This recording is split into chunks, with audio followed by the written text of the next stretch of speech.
let's talk about sharks. Okay. So, this is a shark, and we're looking for kidneys. Where are the kidneys? They are here, right, running all the way along on the dorsal body wall. What kind of a kidney are they? Pistonephric. A pistonephric, so we could just call it an opistonephrose. That is the same thing as an opistonephric kidney. Okay. And their position is behind the peritoneum or serosa. There's the serosa, they're behind it or dorsal to it, so they're called retroperitoneal. That's just a general term for things that lie in the dorsal body wall behind the peritoneum. And it's used in mammals really more than sharks, but it came up here.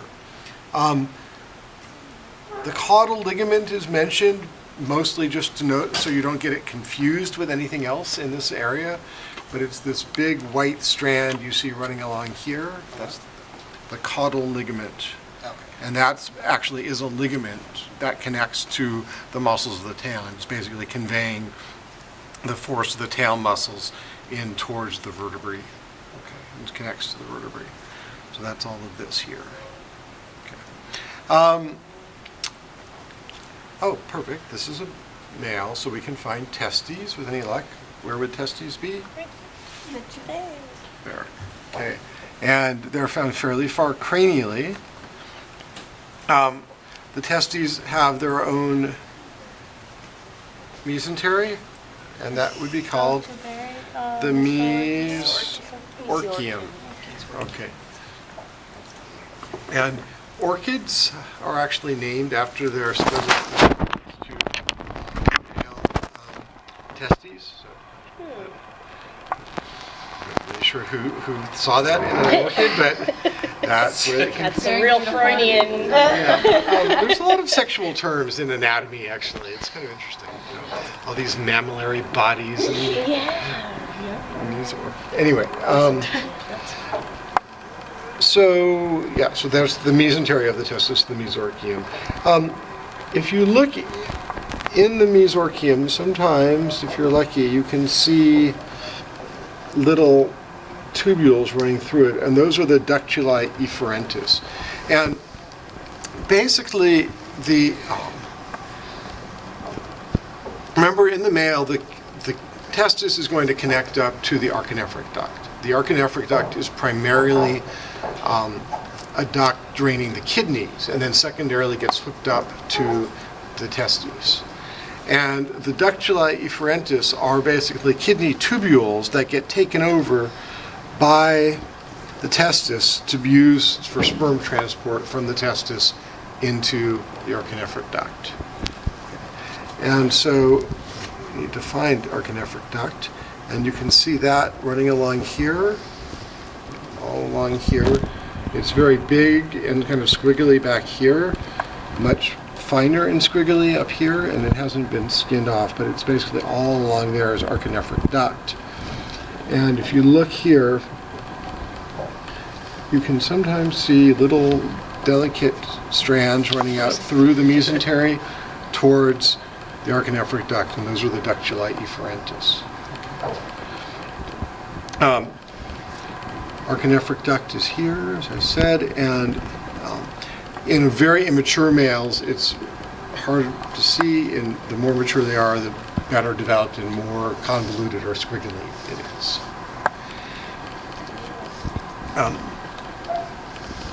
Leydig's gland, what's Leydig's gland? Isn't it just like the cranial portion of the kidney? Exactly. It's the cranial portion of the kidney. In other words, it's this part of the kidney that's not making urine anymore, but it's actually secreting into the archinephric duct components of the semen. It's called Leydig's gland. So the cranial part of the kidney is not urinary in function. The caudal portion of the kidney is. If we follow, this is where we can almost see this anyway. If we follow the the archinephric duct back, and we peel back here, the serosa, you can see the archinephric duct expands and gets quite a bit larger towards its caudal end. And that would be called the seminal vesicle. Okay, and the seminal vesicle runs down like this towards the cloaca, but there's a little blind-ended pouch here that comes off the cloaca and off the seminal vesicle and lies ventral to it and stores sperm, and that would be called the sperm sac. Okay, and can you see that right here? Yeah. This guy. Okay.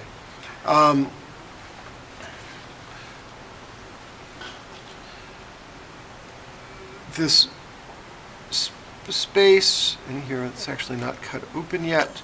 I really want to cut it open at the moment. I need to probe into it. The space that the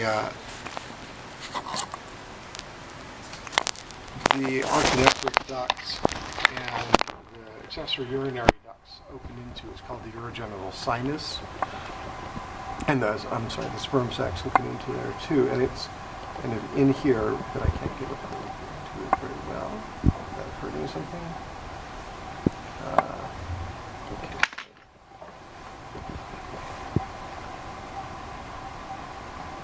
Do you mind if I make a little slight incision into here?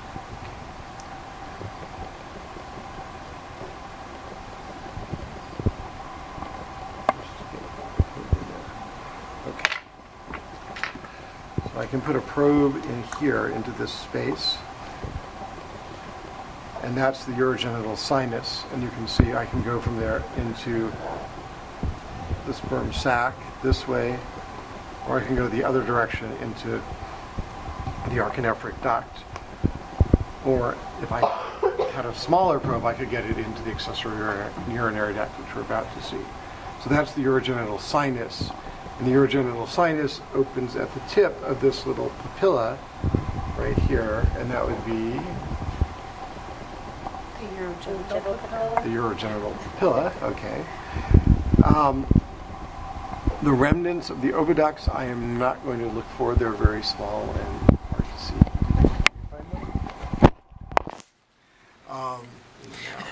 But the accessory urinary duct we actually did find, and it's also very small and hard to see, but worth looking for.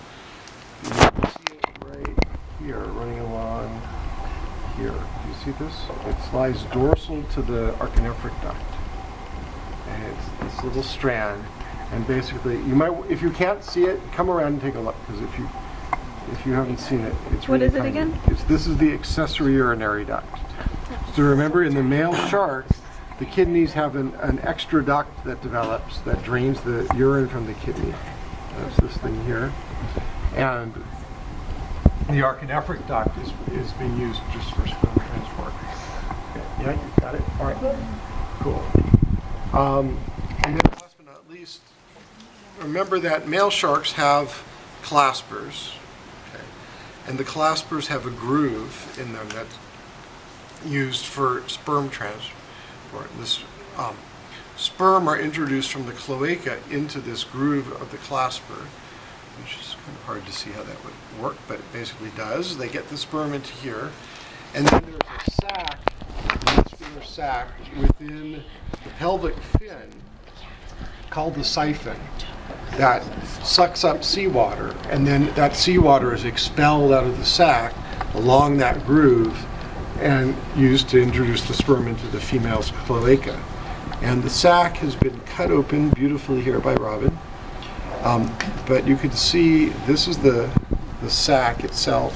If I can get the skin out of the way, right here. And if I open it up, that yellowish part is the lining of the siphon. Okay, so that's the inner surface of it. That's the outer part of it right there. And it's a fairly large sac that lies just under the ventral skin here. You can see a little bit more of it here coming over, and it actually comes all the way down here. This is all siphon, all in here, and it opens up right into that groove here, coming out of, on the ventral surface. Okay, that is the male shark. Okay. This would be a female shark. The female could eat the male because it's so much bigger? Yes. Probably will too.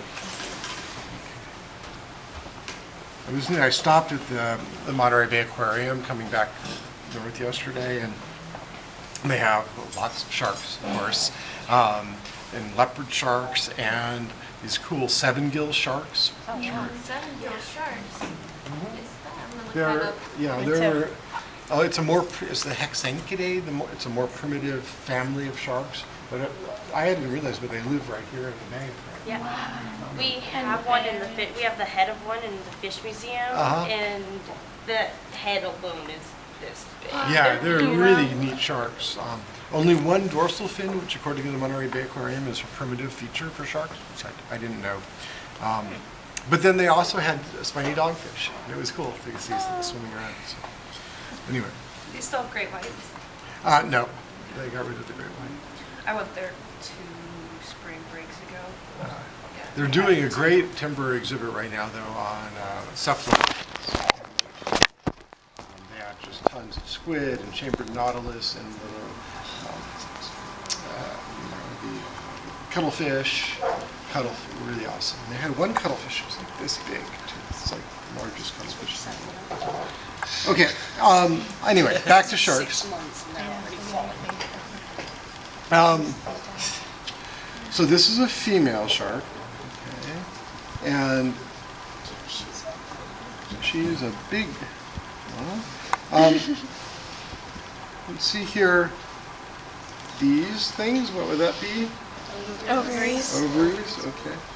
There's one on the other side. Those are the ovaries. The ovaries have their own mesentery right here. That would be called a mesovarium. Yes, the mesovarium. You can't really see very well the follicles, but the follicles are the cavities within the ovary where the eggs are developing. So the oviduct, yes. So this is a very mature shark. So it's got a very well-developed oviduct, which we can see right here.